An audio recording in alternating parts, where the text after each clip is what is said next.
Assalamualaikum warahmatullahi wabarakatuh, anak-anakku. Bagaimana kabarnya hari ini? Bu Guru mendoakan semoga anak-anakku selalu dalam keadaan sehat walafiat. Pada saat ini kita masih dalam kegiatan pembelajaran jarak jauh dengan mata pelajaran pendidikan kewarganegaraan. Kita sudah berada pada Bu Pena, yaitu Bu Pena bagian 5C. Nah, anak-anak bisa mencari muatan pembelajaran pendidikan kewarganegaraan di Bu Pena 5C. Sebelum kita memulai pada inti pembelajaran, Bu Irma akan menyampaikan kompetensi dasar dari muatan pelajaran pendidikan kewarganegaraan, yaitu kompetensinya 3.2. Bagaimana bunyinya? Kompetensi itu adalah memahami hak, kewajiban, dan tanggung jawab sebagai warga dalam kehidupan sehari-hari. Mari kita awali dengan membaca basmalah dulu ya anak-anak. Bismillahirrahmanirrahim. Nah, sekarang anak-anakku tentu di depan kalian sudah ada Bu Pena 5C.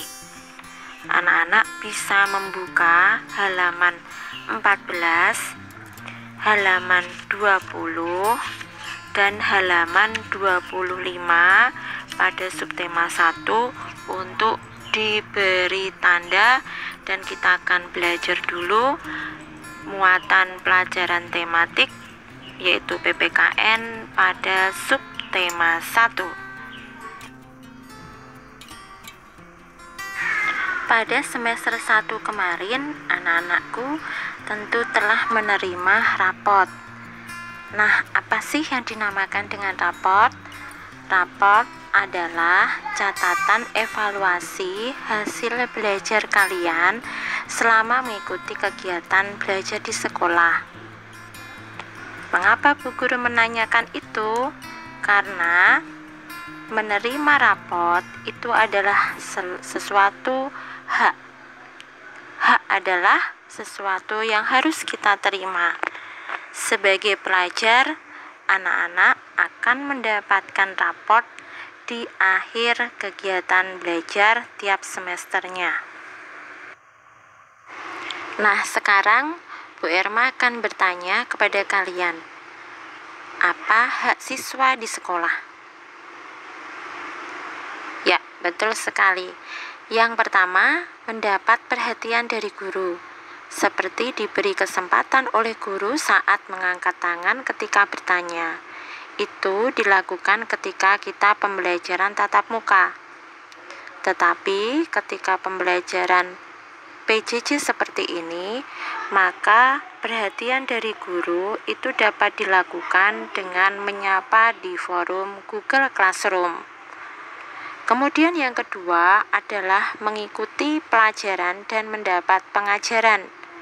Nah, anak-anakku juga mendapatkan pengajaran dari Bapak Ibu Guru melalui Google Classroom.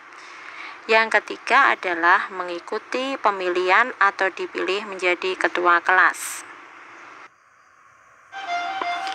Selain sebagai siswa, anak-anak juga memiliki hak sebagai warga negara, yaitu hak yang didapatkan sebagai salah satu warga negara Republik Indonesia. Hak sebagai warga negara ini dilindungi oleh pemerintah.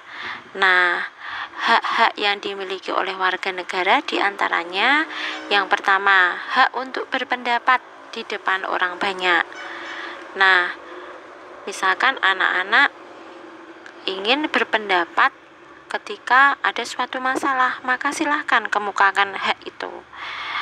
Kemudian yang kedua, hak untuk menggunakan fasilitas umum, contohnya di jalan raya.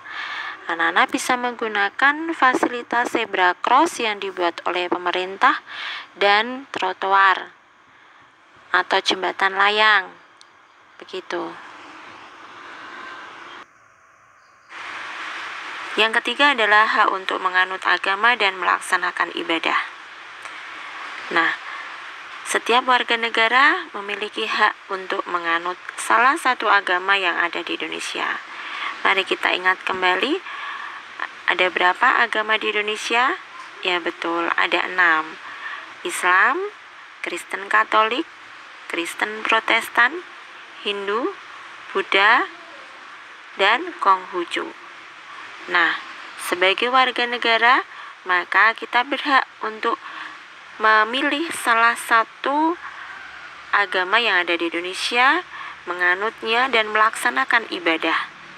Nah, untuk agama Islam bisa dilaksanakan di masjid, Kristen Katolik di gereja, Hindu di pura, Buddha di vihara, dan apa yang satunya? Ya, kelenteng untuk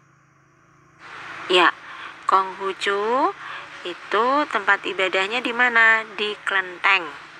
Nah, selanjutnya hak warga negara yang keempat adalah hak untuk memperoleh pendidikan.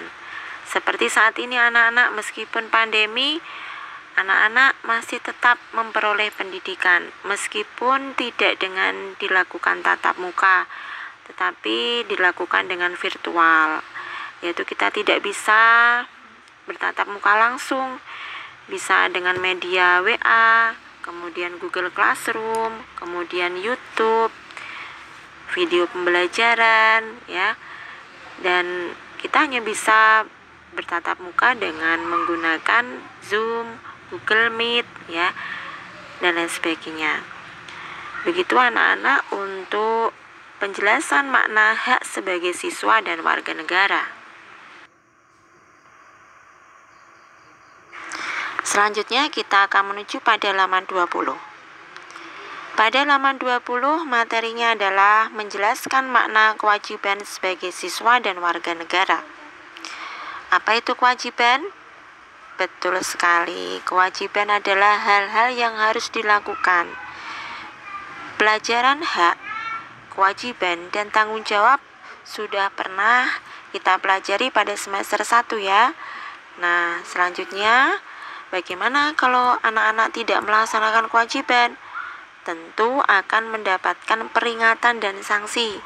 Misalkan anak-anak tidak menyerahkan tugas yang ada di tugas kelas Google Classroom, maka bagaimana peringatannya dan sanksinya? Tentu anak-anak tidak mendapatkan nilai. Begitu juga kalau penyerahannya terlambat. Kewajiban dan hak selalu berdampingan.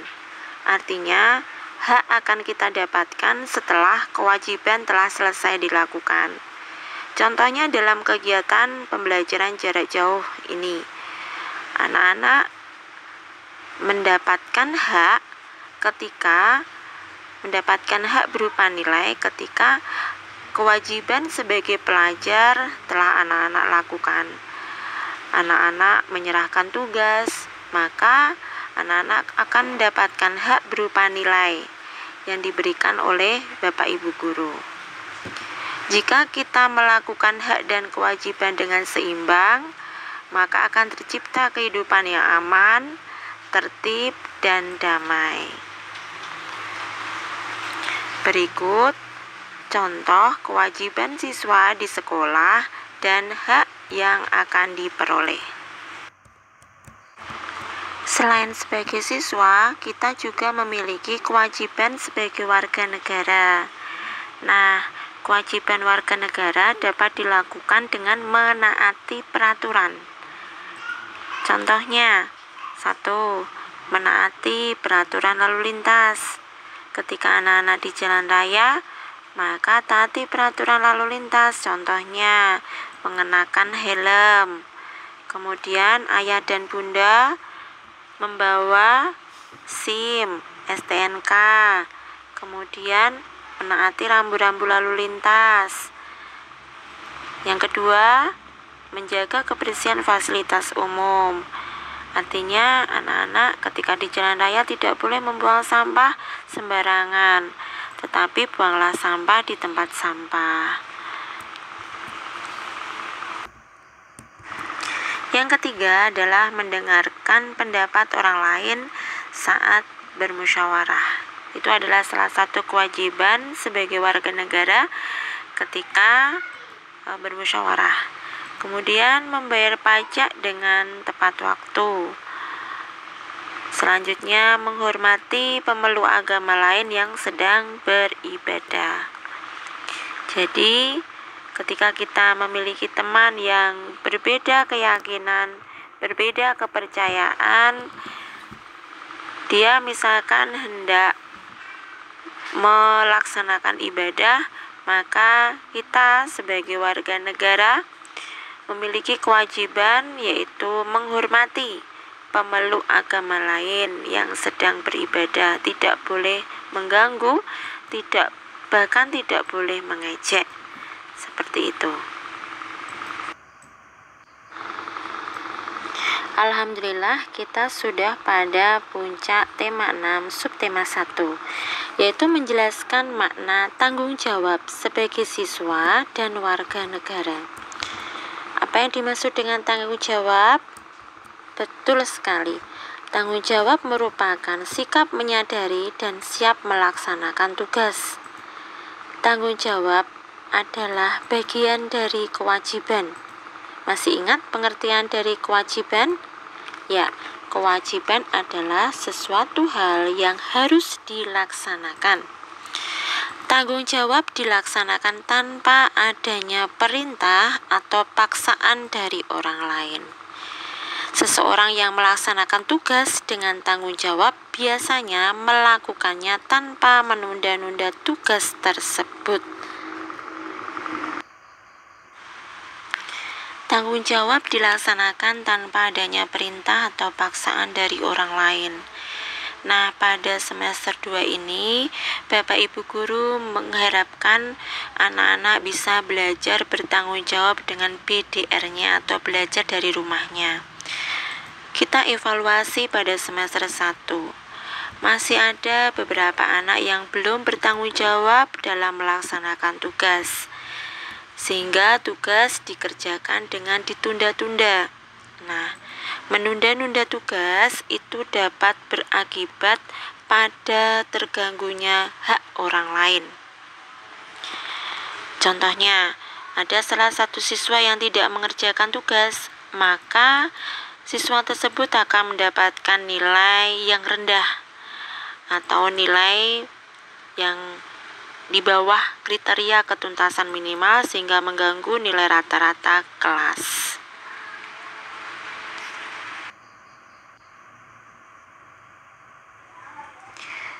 Bapak Ibu Guru akan memberikan cara agar kita dapat menjadi orang yang bertanggung jawab. Yang pertama, memahami tugas dan kewajiban diri sendiri. Jadi anak-anak, pada semester 2 ini Bapak Ibu Guru menggunakan Google Classroom sebagai media kelas virtual kita. Bapak Ibu Guru akan menyampaikan tugas di Google Classroom. Apabila anak-anak mengalami kesulitan atau belum memahami tugasnya apa, bisa WA Bapak Ibu Guru atau bisa menuliskan komentar pada Google Classroom. Kemudian yang kedua, laksanakan tugas dengan disiplin tanpa menunda-nunda waktu. Jadi tugas pada hari Senin segera kerjakan pada hari Senin, jangan dikerjakan pada hari berikutnya. Dahulukan kepentingan bersama dan hormati hak orang lain. Cara agar kita dapat menjadi orang yang bertanggung jawab yang ketiga adalah mendahulukan kepentingan bersama dan menghormati hak-hak orang lain. Nah, anak-anakku, demikian kegiatan pembelajaran tematik muatan pelajaran pendidikan kewarganegaraan, materi menjelaskan makna dari hak, kewajiban, dan tanggung jawab sebagai siswa dan warga negara. Bapak Ibu Guru berharap semoga kegiatan pembelajaran pada hari ini bermanfaat dan tingkatkan protokol kesehatan menjadi 5M, yaitu menjauhi kerumunan, membatasi mobilitas, memakai masker, menjaga jarak, dan mencuci tangan. Terima kasih. Wassalamualaikum warahmatullahi wabarakatuh.